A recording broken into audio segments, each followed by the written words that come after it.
Yes, it is the face of Friday night. Peter Kibazo, Charles Romshana, Hassan Caps Fungaro, Richard Baguma, and David Puko. David. Allow me to put this thing in context.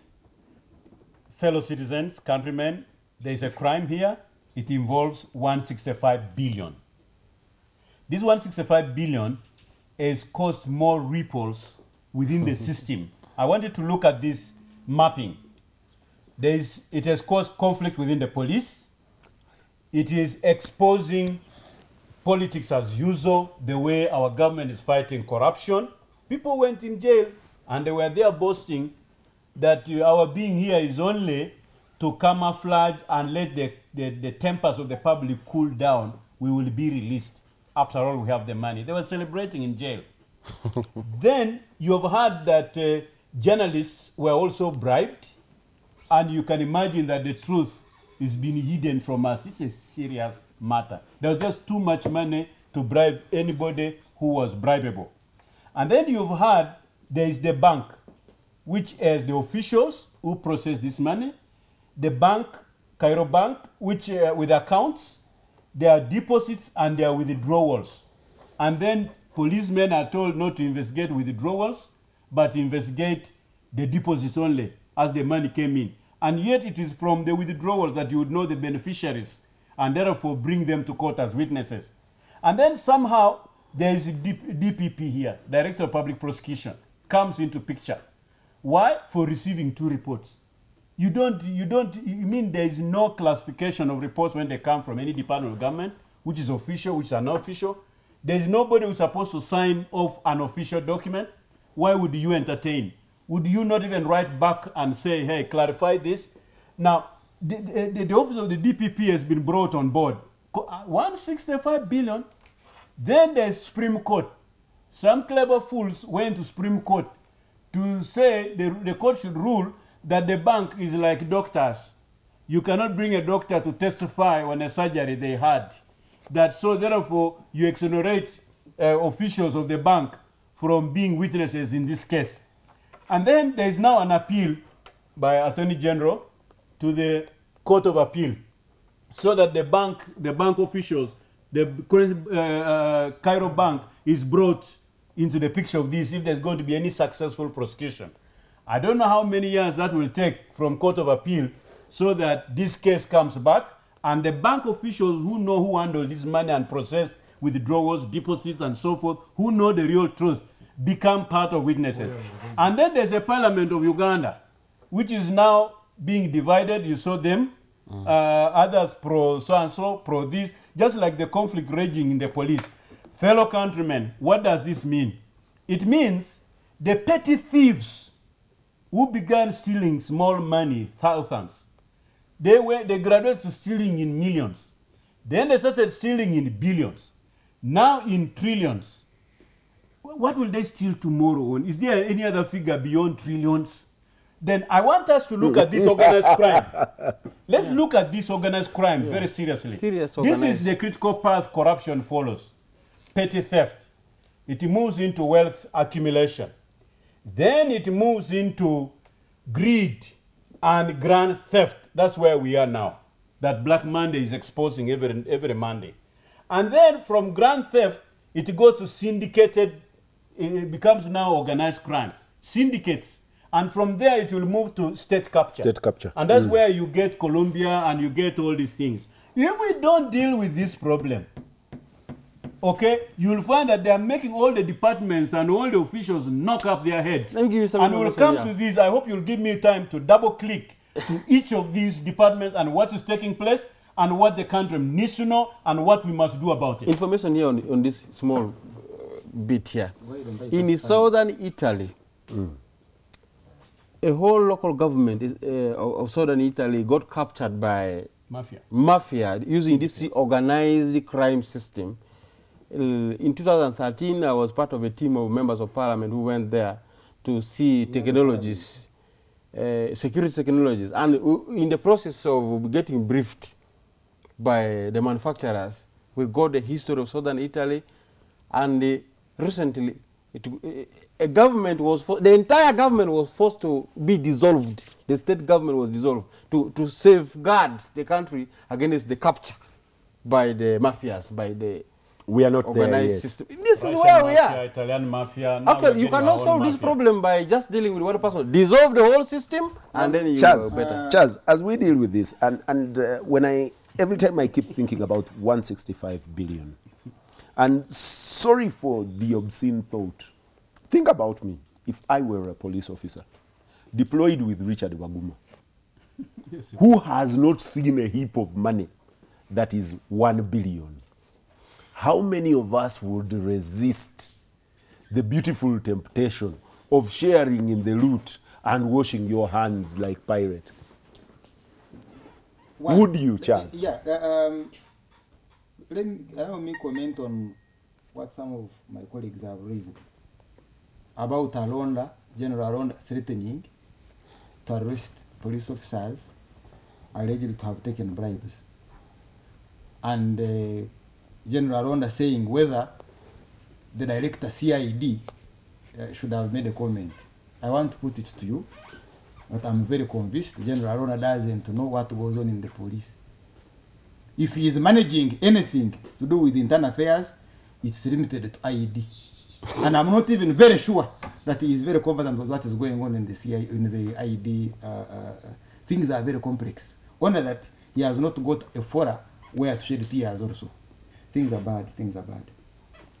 This parliament of Honorable Fungaro, that they should have given you reports. Who are you? Are you there? You don't have a parliament. Because this parliament lost their own neighbor. Yes. And the statement they got, which they were supposed to swallow, is that Honorable Nebanda had died because of drug abuse. Swallow that one. Finished. Dr. Variomonsi and that team said, no, want to find out whether actually it was drugs. And they were arrested for disputing that. Just for attempting to know the truth, they were arrested. The Speaker of Parliament, for saying she had doubts, the President made a statement before televisions that she was supposed to appear before police and make a statement. For her, she was going to be given a privilege that they would find her in the office. And the others were arrested. That's the Parliament. And when they attempted to debate their report, the statement was, over the dead body of Yoweri Kaguta Museveni, President of the Republic of Uganda, they wouldn't convene. And indeed, Parliament didn't convene. Now, what are you telling me? That you can convene on what? The only thing you can convene to discuss is purchase of your vehicles. 165 billion shillings or more. You can't steal this money if you are not part of the NRM state machine. It's not possible. I tell you. Or if you are not married to some... no, but there are very many methods how you get part. I hear you. I can now do... I know who's marrying who. Triple click.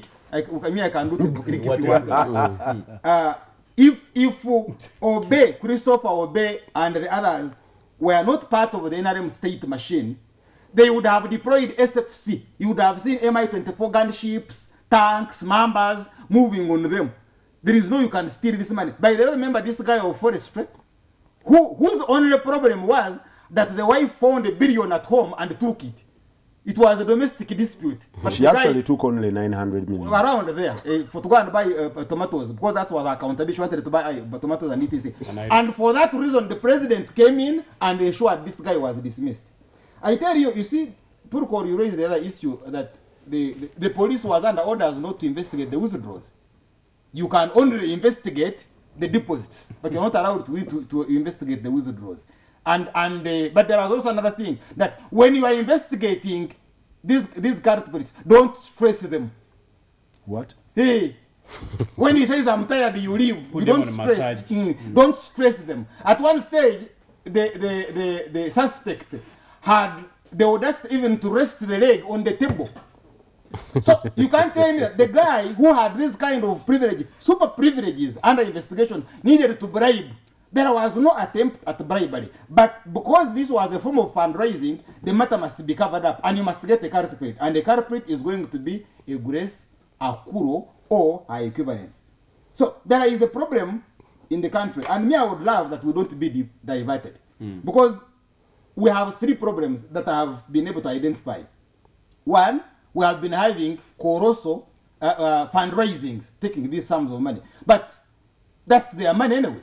They can do anything they want to do with the consolidated No, it fund. is not. It is not their money. It It is not theirs. For you, they gave you a car and you got your share. But that is not their money. It is For you, the they public gave you a fund, money. you got their share. But they have various. Actually, the fund we talk about the consolidated fund. We have the road fund. Yeah, Somebody said all the money Uganda is his. I hear it's what their they're saying. money. Yeah. But there is the other larger issue, the issue of surgical assassinations. Surgical assassinations. The way they've been killing sheikhs, the way they've been killing professionals, why have John Kageza and the others, and the way they've burnt our children in schools, the Budo kids, etc. We have those, and who is supposed to investigate them? The police. But because public now has picked interest, more especially among the assassinations of the elites, epitomized in the death of Joan Kagezi, now you have a diversion. Because last week, what were the headlines? We were about to capture the killer, but he missed narrowly. That was the narrative. Now, all of a sudden, in the subsequent week, we have police took bribes.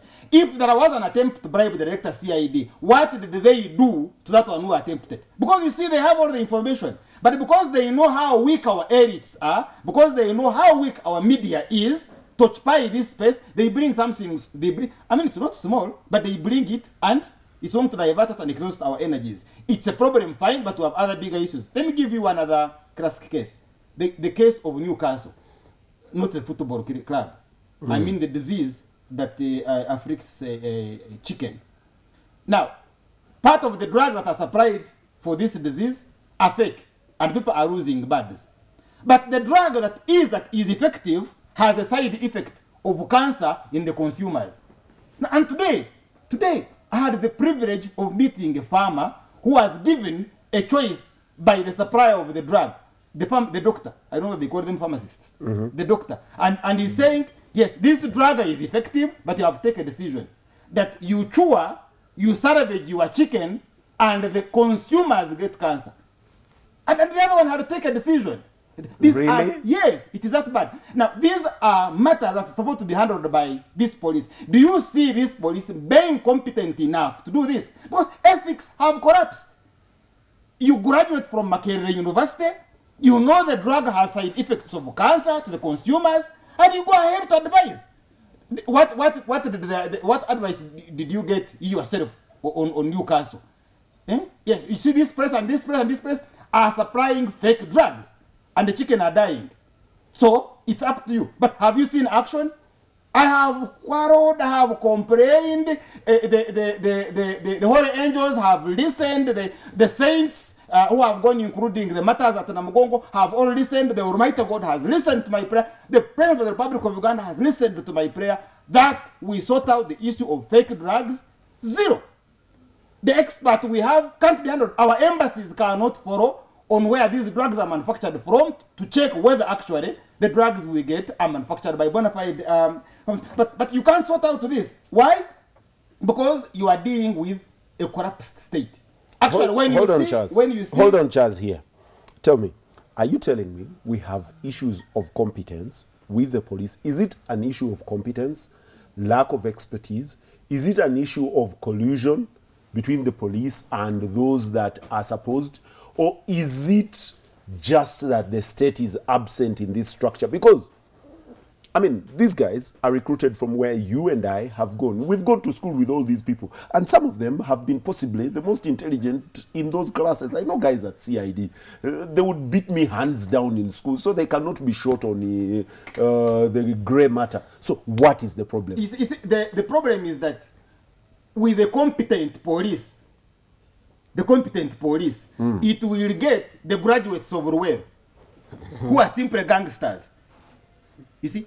Because when they came from Ruwero, through the path of the trail of blood, they are in management, they should have been born again. That was the expectation. They aren't. The country has not reconciled. And they now remember the other traits. Ask, you know Kakoza Mutare? I know we can remember him. I know the him. only time I have had Kakoza Mutare going to prison, being hunted, was not because he was alleged to have beaten people. No, there was a defense. It's because he arrested fake cement. Kakoza Mutare became over-vigilant and arrested fake cement. And instead, the hunter became the hunter. You see, so the problem is that the competent police creates political problems.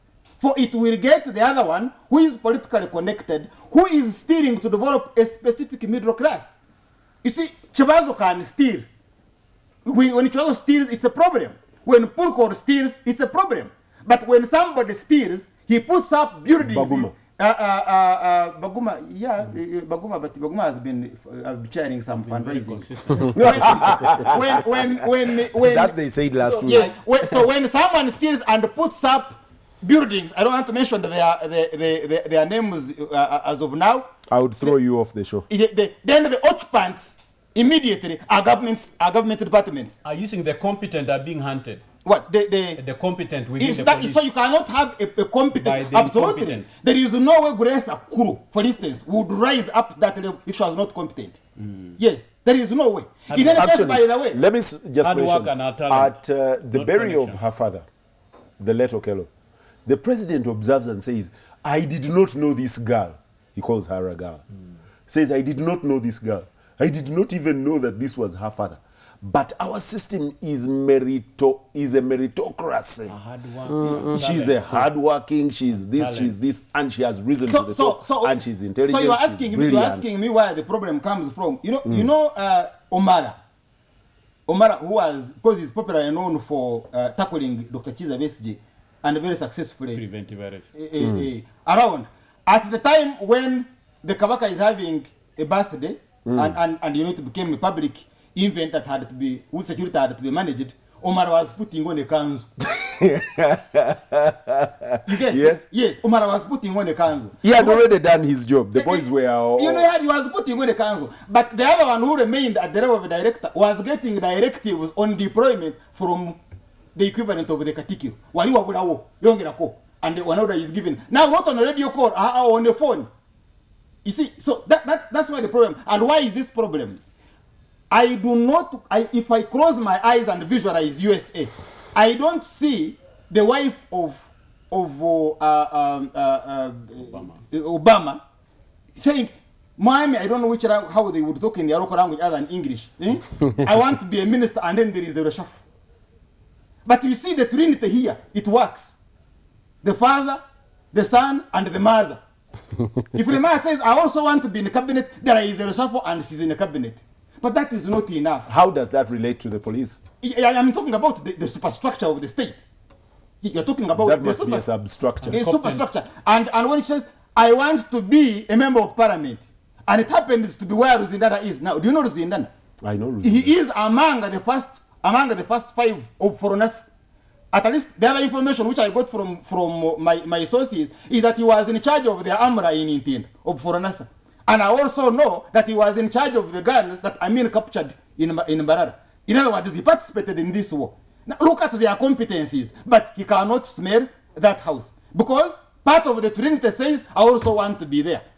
You remember the other day, General Sare says, "Now I also want to be a minister." And indeed, he became a minister for microfinance. So when you have got that kind of state superstructure... You see, Chaz, this is what I decipher from you. There is a lot of anger, and you've welled up a lot of issues. I'm not angry. You've welled up a lot of issues. Because I want to deal with the police, because a lot of people are dealing with CID, and they're looking at crime, corruption, death. But I'm looking at all the chains of intelligence that our police are supposed to provide, including health intelligence. I've been following a case that is very interesting. People possibly, some have missed out, some haven't. It is an IT case on which you need super intelligence. Let me give you some information on this. MTN and possible robbery there. And I'm seeing investigations. What Ramusana is saying, police even this competent? And I don't doubt their intelligence. Let me finish on this. You see, when Sam Kutesa Kahamba had issues with members of parliament over oil, and in his defense, he brought the letter of the report of Ndunguse. Actually, he made it dialect. He didn't even refer to the title of Ndunguse had. I have the report of Ndunguse saying there was no bribery. And by the way, even the way the report reached the Speaker of Parliament, because the question was, how do you get a letter to the Speaker before the Speaker gets it? And this was the It fell. It fell on the way. This was the findings of police, and the police is informing the speaker about Honorable Sam Mutesa, a member of the House. But Honorable Sam Mutesa is reading the brief from police before even the speaker formally gets it. So you see that's now got the DPP, because as I told you, the DPP is supposed to audit for the public, but the DPP now is at the center of this scandal with 2 reports. In essence, you are saying that the DPP doesn't know how he gets reports, because not every report, not every document should come to the DPP. There should be a mechanism how it is received. Therefore, actually, it's not the DPP. Yeah. Therefore, Kagezi is dead. You see, Kagezi was working with Director CID in investigating murders, and at the same time, Kagezi died when the Director CID was less than 5 vehicles behind her. And it is her who arranged for her evacuation from the scene of crime. You get? And now there is Federal Bureau of Investigations. Are we part of America? Are you saying they are helping us? Are you helping you with what? Why don't you use helping you with what? Is this Kaira? For Kaira, you understand that there was... Viewers, I take a break. When I return from the break... Charles, I'm cutting you off. Viewers, I'm taking a break. When I return from the break, I need to hear from the other guys. What's the way out of this? Aren't we blowing it over its head? By the way, it's more than one bank. Just a communication problem at police or in government? Are we dealing with a communication problem that paints the police dirtier than... paints the police dirty? I'm going to do away with the comparative. Paints the police dirty. Is it a communication problem? Is it an operation problem? Is it a resource problem that the guys at Parliament haven't provided the resources that they need to have to be able to deliver the job that... or is it a manpower problem that you are short on manpower and therefore there are things that will slip through? Or is it just our nature?